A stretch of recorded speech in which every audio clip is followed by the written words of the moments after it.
Dear students, আমি BM sir বলছি। দেখো, আজ আবার একটা গুরুত্বপূর্ণ বিষয়ে তোমাদের সঙ্গে আলোচনা করতে চলেছি। আজ 2024 সালের কলকাতা বিশ্ববিদ্যালয়ের 5th সেমের জেনারেলদের বাংলা ডিএসি A1-এর সাজেশন আমি দিতে চলেছি।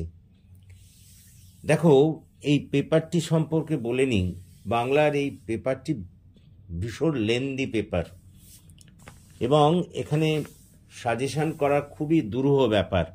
তৎসত্ত্বেও আমি তোমাদের জন্য যে সাজেশনটি করে দিয়েছি, এখান থেকে তোমরা আশা করতেই পারো 100% কমন পাবে।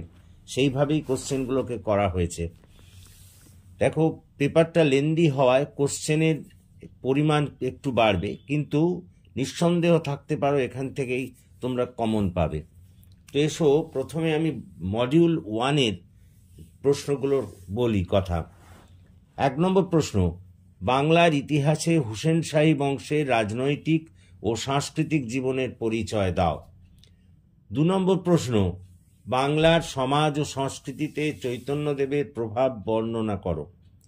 3 নম্বর প্রশ্ন, বাংলার অর্থনীতিতে কৃষির ভূমিকা আলোচনা করো।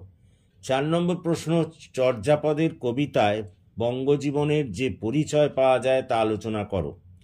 5 নম্বর প্রশ্ন, বাঙালির নৃতাত্ত্বিক জীবনের পরিচয় দাও। 6 নম্বর প্রশ্ন, প্রাচীন বাংলার কৃষি, শিল্প, ব্যবসা বাণিজ্য সম্বন্ধে বর্ণনা করো। নেক্সট প্রশ্ন, বাংলার ভৌগোলিক অবস্থা ও তার বিবর্তন আলোচনা করো। তারপরের প্রশ্ন, বাংলায় তুর্কি আক্রমণের কারণ ও ফলাফল বর্ণনা করো। এটা 5 নম্বরের জন্য। বাংলার লৌকিক ধর্মাচরণের পরিচয় দাও। এটাও 5 নম্বরের জন্য। পাল যুগের বৌদ্ধ ধর্ম সম্বন্ধে টিকা লেখো। এটাও কিন্তু 5 নম্বরের। পরেরটায় চলে যাই মডিউল 2। দেখো, মডিউল 2-র 1 নম্বর প্রশ্ন, 19 শতকে বাংলার সমাজ সংস্কার আন্দোলন বর্ণনা করো। 2 নম্বর প্রশ্ন, সাঁওতাল বিদ্রোহের কারণ ও ফলাফল বর্ণনা করো। 3 নম্বর প্রশ্ন, নীল বিদ্রোহের কারণ ও ফলাফল বর্ণনা করো। 4 নম্বর প্রশ্ন, ধর্ম, সমাজ ও শিক্ষাক্ষেত্রে রামমোহন এবং জিরোজিওর ভূমিকা লেখো।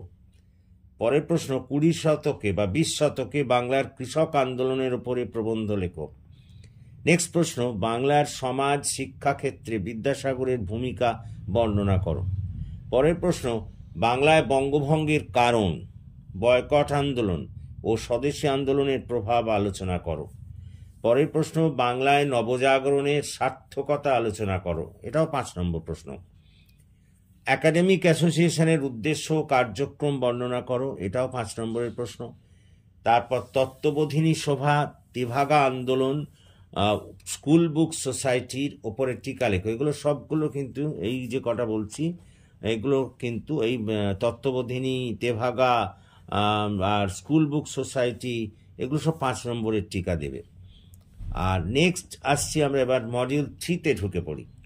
মডিউল 3-তে তোমাদের যেগুলো করতে হবে, 1 নম্বর, বঙ্গভঙ্গ বিরোধী আন্দোলনের বিস্তৃত বিবরণ দাও। এক্ষেত্রে রবীন্দ্রনাথ ঠাকুর, ছাত্র সমাজ ও নারী সমাজের ভূমিকা আলোচনা করো। পরের প্রশ্ন, বরাক উপত্যকার ভাষা আন্দোলন বর্ণনা করো। 3 নম্বর প্রশ্ন, দেশভাগজনিত উদ্বাস্তু সমস্যা ও তার প্রভাব বর্ণনা করো। পরের প্রশ্ন, মতুয়া আন্দোলনের ঐতিহাসিক গুরুত্ব বর্ণনা করো। পরের প্রশ্ন, দলিত আন্দোলনের ওপর একটি প্রবন্ধ রচনা করো। নেক্সট, নকশালবাড়ি আন্দোলন ও তার প্রভাব আলোচনা করো।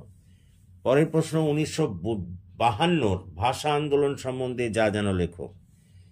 নেক্সট কোশ্চেন, 1959 সালের খাদ্য আন্দোলন সম্বন্ধে যা জানো লেখো।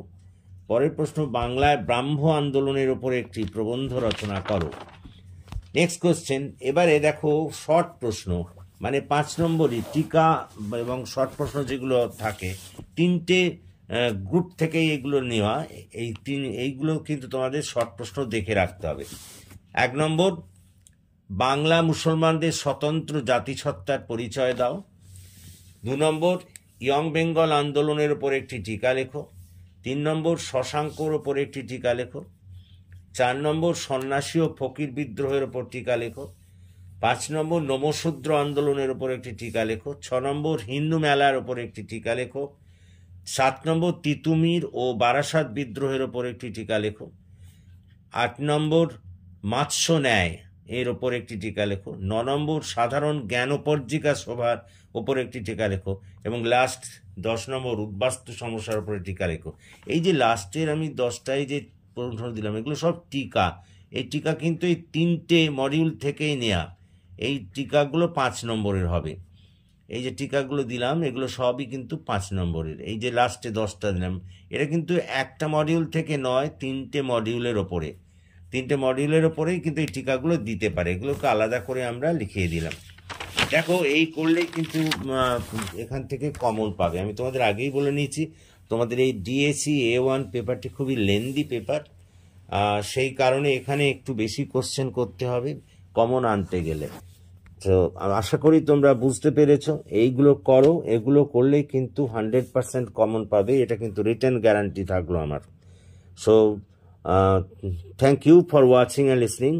প্লিজ তোমরা আমার এই চ্যানেলটিকে সাবস্ক্রাইব করো, আমার পাশে থাকো, যাতে আমরা আরও এই বিষয়ে এগিয়ে যেতে পারি এবং তোমাদের কাজে লাগতে পারি। So thank you.